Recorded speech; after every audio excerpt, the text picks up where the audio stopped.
Going about its daily, hectic business, 221 feet below the City of London lies the world-famous London Underground. Used daily by over 3 million people, this heavily relied-on service has seen its fair share of grisly things. From the well-documented horrors of World War II to shocking present-day suicides, there is little wonder tormented souls continue to present themselves to the living. During each and every boisterously busy day, there is not a solitary second of silence or calm on the Underground. But when the station closes its doors for the night, the cold, eerie silence is a million miles away from a mere hour before, where frantic passengers scramble for their seat on the last train home. Bethnal Green tube station is widely accepted as one of the most prolifically haunted stations of the Underground. It was during the Second World War when a tragedy of unspeakable velocity struck Bethnal Green.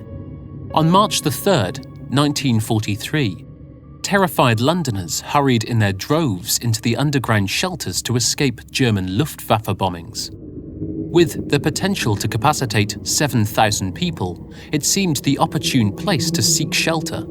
Inside the station, 500 people stood already there, and to this number there followed over 15,000 more that damp, unpleasant, miserable night. As the anxious crowd waited, suspended in fear for their lives, a huge, catastrophic explosion was heard, and understandably, everybody went into a blind panic. People shoved and they scratched like rats on a sinking ship, their agitation and perturbation resulting in a huge, all-consuming stampede which ended with the deaths of 173 people, almost all due to asphyxiation.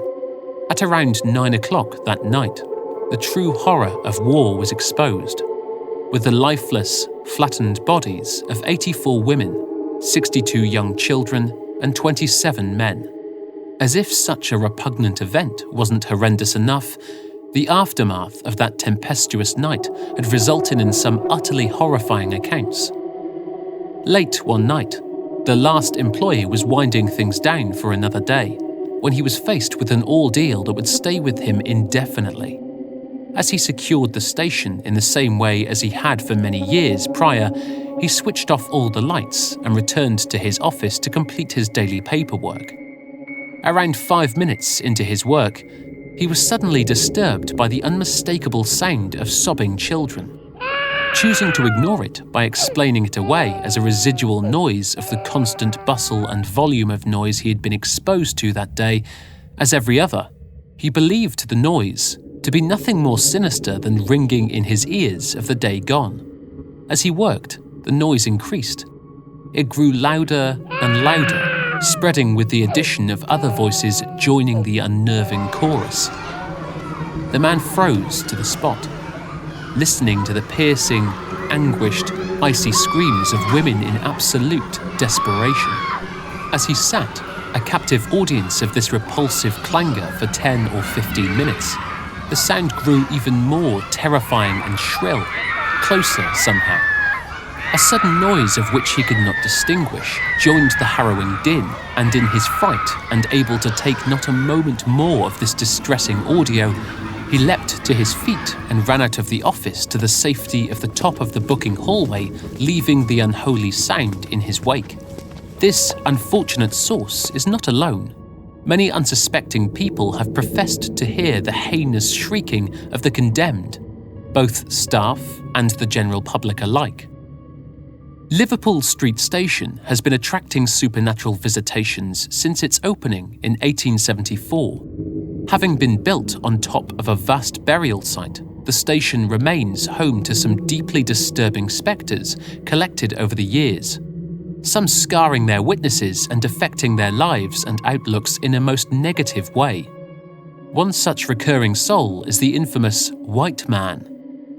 Many passengers travelling eastbound on the Central Line from Liverpool Street have complained of feeling the unnerving sensation of being watched by something unseen. Some have reported being brushed past.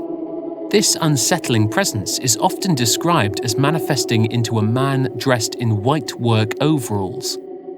The spectre is known for having sat next to tired commuters on the night train and has remarkably even been captured on CCTV, awaiting a train that never materialises. At 2 a.m. one morning, cameras picked up the image of a man dressed in white overalls, stood motionlessly waiting for a train on the platform. At this time in the morning, no passengers would have been permitted in the station, prompting the CCTV operator to report the gentleman to his supervisor.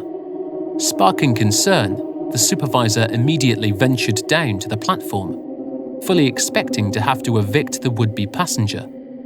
On arriving at the platform, in the exact location the mysterious man was stood, the supervisor was baffled to discover the man had just disappeared.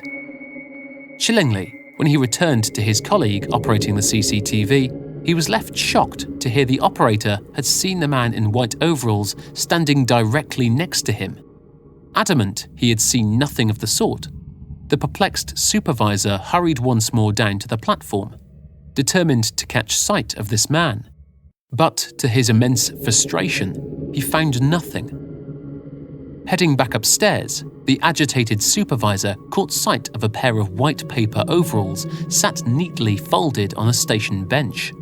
Another regular sighting at Liverpool Street is the distressing apparition of a woman believed to be one Rebecca Griffiths, a former patient from Bethlem Royal Hospital, situated nearby the station. Rebecca had been spotted countless times. Some have seen her walk past them in the toilets only to walk casually through a wall. Others mention sightings of her standing on the platform, bending over as though thoroughly searching for something. The atmosphere of London's remarkable underground at night is worlds apart from its daytime persona.